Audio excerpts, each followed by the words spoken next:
This was an interesting story too, transitioning to the Baltimore Ravens.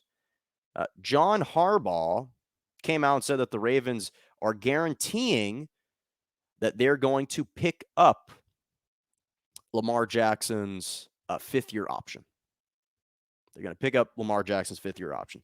And so basically this is going to squash any theory that maybe the Ravens would opt to trade up in the draft to select a quarterback in the first round. That's what some NFL analysts were thinking.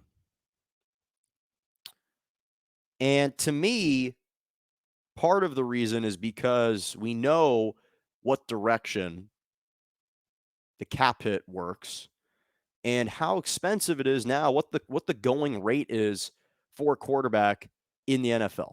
Starting quarterback in the NFL is $40 million a year. But this is a huge slight to Lamar Jackson. The fact that this is even a headline, that this is even a story, is beneath the Baltimore Ravens.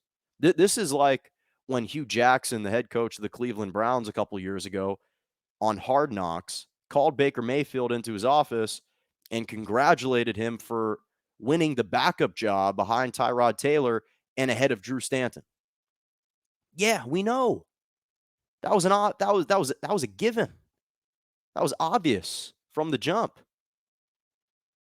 So this was the only prudent move they could make.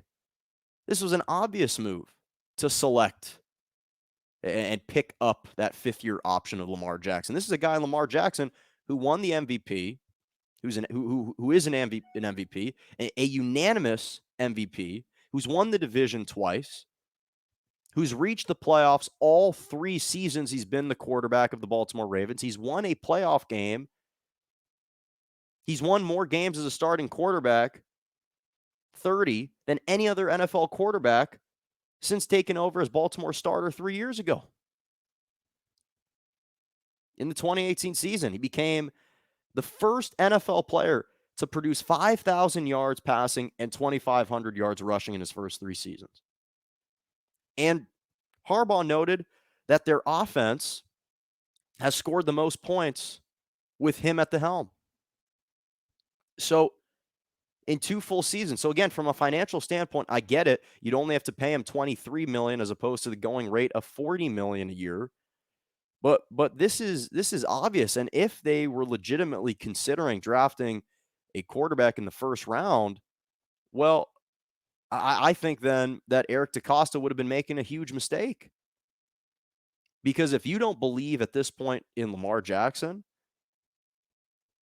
then I'm not sure what you're not seeing. I get it. There are certainly flaws in his game that he can improve and build on.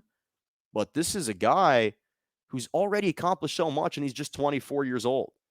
So we know that his representation and the Ravens have kind of reached an impasse in negotiations and are in a gridlock, at gridlock a little bit.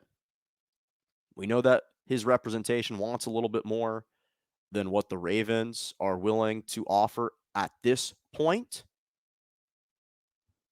But I think that this is a huge mistake if they are, in fact, thinking about going in this direction.